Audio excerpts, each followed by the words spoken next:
Hollywood, California, the Lux Radio Theater presents Stella Dallas with Barbara Stanwyck, John Bowles, Anne Shirley, and Barbara O'Neill.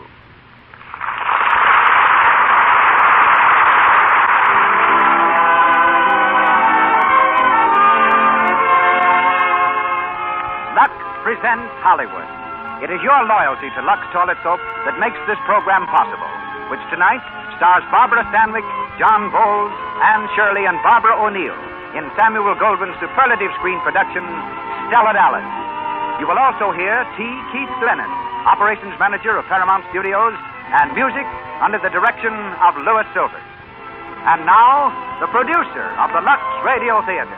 Ladies and gentlemen, Mr. Cecil B. DeMille.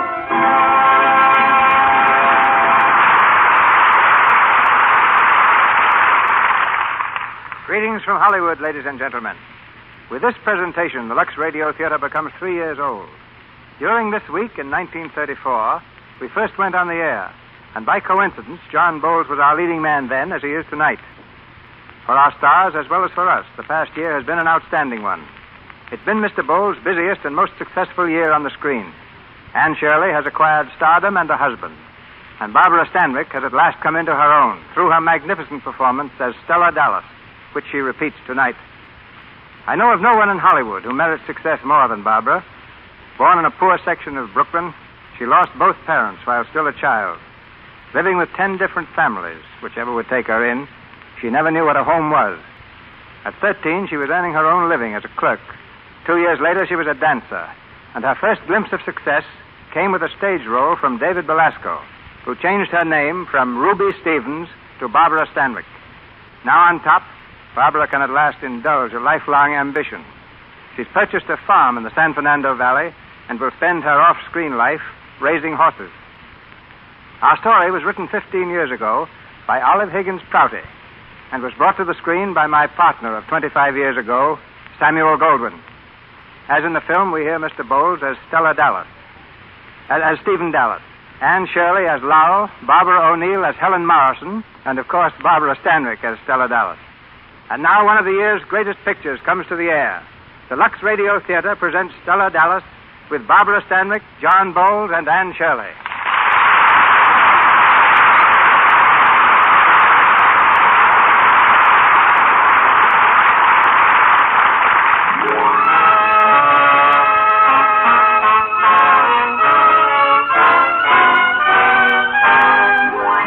The year is 1919, and our scene is Main Street, in the little manufacturing town of Millhampton, Massachusetts. It's 10 o'clock Sunday evening, and the picture at the Bijou Movie Palace has just finished. In the crowd, drifting out through the lobby, is Stephen Dallas, assistant manager of the town's factory. And at his side, walking as close to him as she dares, is Stella Martin. Stella looks happy and very proud as the mill hands greet their young executive.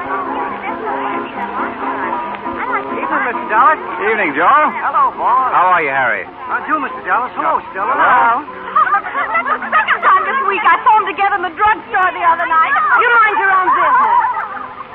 Oh, dear. I'm sorry, Mr. Dallas. Oh, come on now. You've got to get home.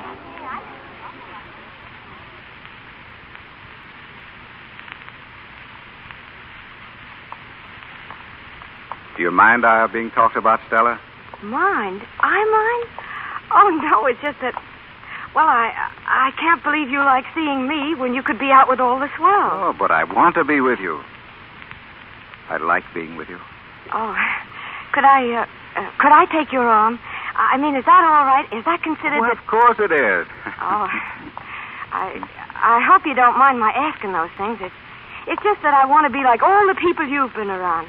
Educated, you know, and speaking nice, and then Now, don't be like anyone else. I like you the way you are. Oh, but I've wanted to be different ever since I met you, and if I was around you long enough, I could be.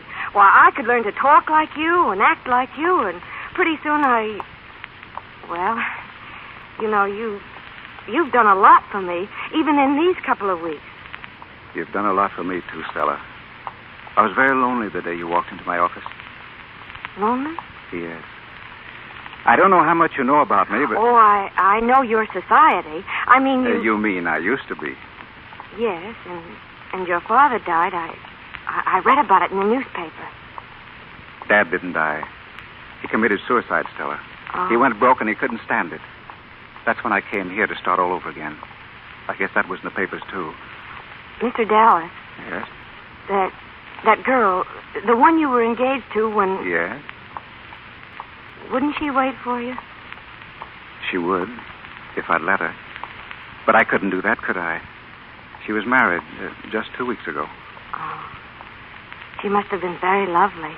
Yes. Well, here we are. I don't have to go in right away. Cigarette? No, thanks. I don't smoke, and I don't drink either. Oh, you're sweet, Stella. I was lonely and unhappy, then I'm not anymore, Stella. Stella. Oh, please, I shouldn't have.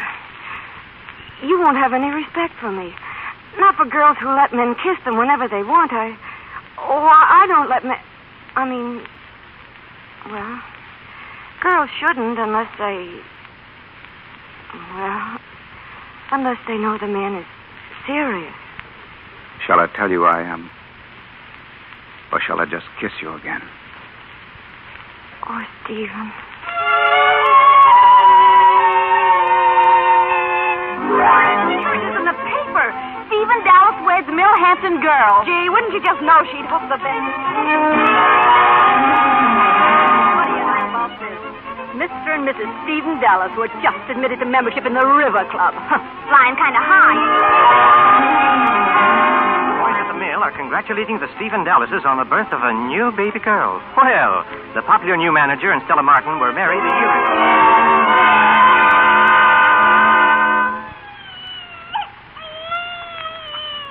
We're home, Agnes. My, you sure is, honey. Who does she look like? Let me see who. Oh, let the nurse take her inside, Agnes. You'll have plenty of time for that later on. Yes'm. This here way, Miss Nurse. Sit down, honey. Oh, gosh. Home never looked so good to me. Oh, poor Stella. Oh, I didn't mind it. It was just a hospital got on my nerves. And that darn doctor trying to make me stay another week. Oh, but Stella, he just thought it would be better Better for who? It was just to get your money. Stephen, what's all this on the table? Mail, honey. You had a lot of friends who wanted to congratulate you. Oh, Stephen, why didn't you bring them to me? The days wouldn't have seemed half so long. Oh, gosh, and I thought everybody had forgotten me. Stephen. Yeah? Look at this, an invitation to a dance at the River Club tomorrow night. I think I can wear my blue dress. I'll let it out a little at the top now, and then Stella, you don't want to go dancing already? Oh, why not? Before I went to the hospital, I was stuck in this house for 4 solid months without going anywhere. And we just got into the River Club. All my life, I've just about died to go to the real places and get in with the right crowd. And just when I get a chance and get started, I have to give it all up. Oh, we'll go next time. Well, I don't want to go next time. I want to go this time. Oh, Stephen, I won't dance much, I promise. Gee, I just want to get a wave and a manicure and get all dressed up again and go hear some music and forget all about doctors and hospitals and nurses. And babies? No, but... Oh, Stephen, please. Now, Stella. Oh, please.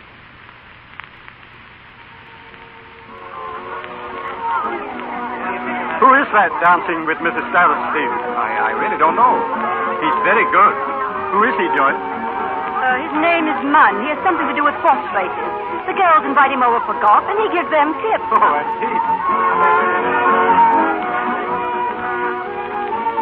Why, you're a wonderful dancer, Mr. Munn.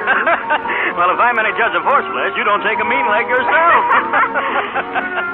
Say, how did you come to get hooked up to that crowd at your table? Oh, there's some business friend of my husband. Business friend? Uh-huh. What is he, an undertaker? Say, Stella, why don't you get him to ditch that bunch of mothbacks and come over and join us? Spencer Chandler's table? Why, we don't even know it. Well, that won't take long. Do you know what he said after our first dance? No, what? He said, Ed, he always calls me Ed. Uh-huh. He said, Ed, you can pick winners on a dance floor better than you can at a racetrack. Yeah?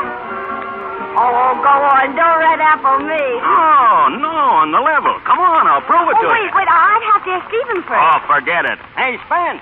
Sit down, Munn. Spence, I want you to meet a friend of mine. Stella, Mr. Chandler, Mrs. Dallas. How do you do? How do you do? Say, Spence, I want you to prove something to her for me. Didn't you say I could pick 'em on a dance floor as good as I can on the track? Yes, but I wouldn't feel too flattered, Mrs. Dallas. Munn hasn't given me a winner in over a month. Won't you sit down? Thank you.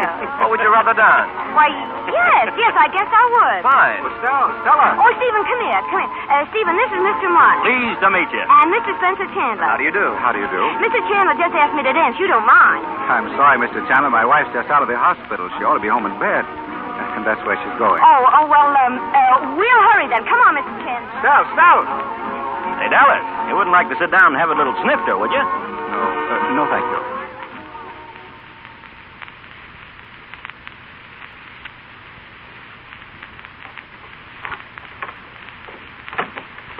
Go ahead, dear. Thank you. Well, you can start the lecture now that we're home. What have I done this time? Go ahead, begin. Stella, I asked you not to wear those earrings and that cheap imitation necklace. You took them off, you agreed, and after we got there, you came out of the dressing Now, room. Stephen, I'm perfectly willing to let you tell me how to act. But please, don't give me pointers on how to dress. Allow me at least to know more about one thing than you do. After all, I've always been known to have stacks of style. You should have heard Ed Munn, and he's been around a bit, too. He's traveled further, and he's a... Al. All right, then, Father, whichever it is, I don't care. Gosh, I have to think twice every time I open my mouth. And Spencer Chandler didn't seem to have to turn the other way either. And he only happens to be one of the Chandlers. Stella, please, don't say things like that.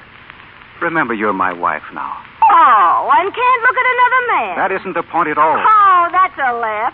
An affair between Spencer Chandler and I. Well, I am coming up in the world. Stella, won't you try to understand? The fake jury is not important. None of these things matter in themselves. But what's to become of us? That is important. Yes, Stephen. Stella, why did you marry me? Oh, because I was crazy about you, silly, and I still am, only you just don't seem to ever... Once, a long time ago, you said you were crazy to learn everything, become someone, didn't you? Yes, Stephen. Please listen to me. I'm only telling you this because I love you. Stella, the firm wants to send me to New York to handle the sales department there. I want to go, and I want to take you with me. But I want you to make an effort. I want you to try to be, well, what you wanted to be.